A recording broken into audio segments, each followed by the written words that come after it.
네, 사회부 사건팀과 함께하는 동분서주 오늘은 최원석 기자 나와 있습니다. 자, 최 기자. 네, 안녕하십니까. 얼마 전에 이제 항공권 바꿔치기 두 건이 발생을 해서 저희가 이제 단독 보도 해드렸는데 법무부에서 관할하는 검색대도 역시 보안이 허술하다 이런 취재를 했죠? 예, 그렇습니다.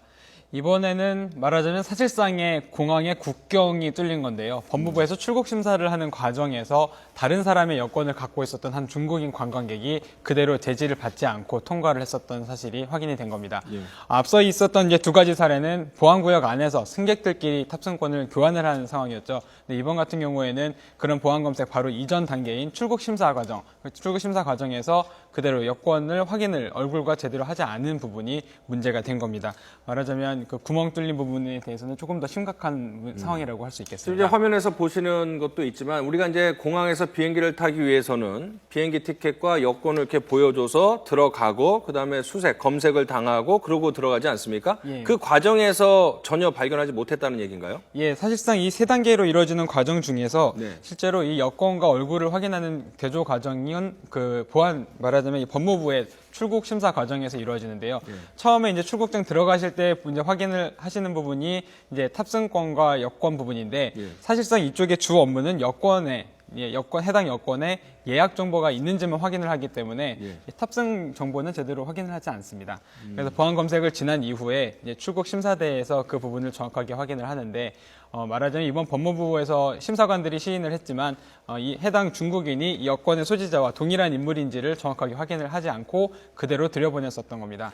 그러니까 1차 보안 검색에서는 여권에 나온 사람과 실제 들어가려는 승객이 맞는지를 확인을 하고 비행기표가 있는지까지 확인을 하고 네. 또 탑승 전에는 항공사 직원이 이 탑승권과 본인이 맞는지 확인하고 이렇게 역할 분담해서 2차, 3차로 하는데 네. 1차 관문, 특히 이제 법무부에서 관할하는 최초 관문, 가장 중요한 관문에서 허점이 드러난 거군요.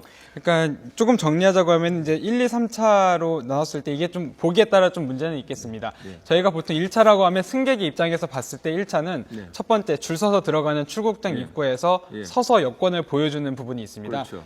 요새 이제 기계가 전산화가 되면서 이 전산화를 이제 여권을 정보를 스캔을 하게 되면은 이 여권에 이제 항공사 예약 정보가 있는지를 확인을 할 수가 있게 그렇죠. 되는데요. 직원들이 이제 그것을 보고 문제가 없으면 그대로 들여보냅니다. 이제 이게 1차 검색이고요. 그리고 2차 몸수색과 엑스레이 같은 부분들은 이제 신원 확인과는 관계가 없는 부분입니다. 그렇죠. 예. 그래서 이 2차 수색이 이제 출국 심사대, 말하자면 이제 이번에 법무부에서 진행을 했었던 구멍이 뚫렸었던 부분인데 여기서 하는 업무는 얼굴과 신원, 그러니까 얼굴과 여권 사진을 정확하게 비교를 해서 본 그렇죠. 동일 인물인지를 확인을 하는 건데 여기서 이제 뚫렸었다는 거죠. 가장 기본적인 업무 중에 하나가 구멍이 난 겁니다. 그러니까 면세점 있는 곳 들어가기 전에 의자에 앉아서 도장 받는 거기 말씀하시는 거예요? 예, 맞습니다. 예. 그러면 되게 엄격하고 사실은 가장 중요한 단계인데 어떻게 거기서 모를 수가 있었죠? 뭐 법무부의 해명은 뭐 다양한데요. 우선 인원이 너무 많이 늘어났다는 겁니다. 인천공항이 지난 10년간 뭐 서비스 1위를 했다 이런 식으로 굉장히 뭐 승객들의 숫자는 늘어났는데 입출국 숫자에 비해서 본인들은 장시간 업무에 이제 여러 가지 과도한 업무에 시달리다 보니까 심사관들이 실수를 하게 됐었다. 뭐 이렇게 파악을 했다는 겁니다.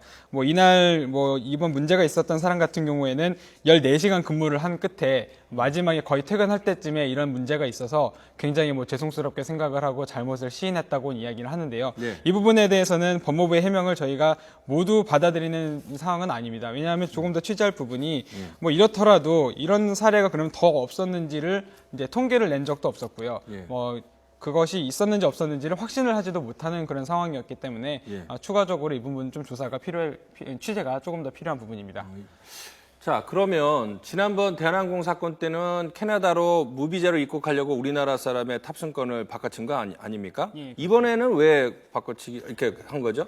뭐 이번에는 사실 뭐 그런 식으로 어떤 브로커를 낀 의도적인 탑승권 교환은 아니었는데요. 여권이 뒤바뀐 부분은 사실 실수였습니다. 그러니까 단체 관광객들이 이제 지난 18일에 한국을 방문했었던 중국인 관광객들인데요. 여행 가이드가 이제 보통 뭐 아시겠지만 단체 관광객들한테는 한꺼번에 여권을 나눠주지 않습니까? 근데 이때 그 여권을 잘못 나눠주신 거죠. 네. 그래서 두 사람이 서로의 여권을 바꿔서 들고 있었던 상태인데 이 두 사람 중에 한 사람이 먼저 이제 법무부까지 이제 말하자면 보안 검색을 모두 제재를 받지 않고 그대로 통과를 하게 된 겁니다. 그러니까 나쁜 의도는 없었고 실수였다 하더라도 어쨌든 간에 가장 중요한 보안 검색 신분 확인을 해야 되는 단계에서 전혀 그 사실을 적발하지 못했다라는 것은 큰 문제일 수밖에 없군요. 예, 그렇습니다. 지금까지 사회부 사건팀 최영석 기자와 함께했습니다. 수고했습니다. 예, 감사합니다.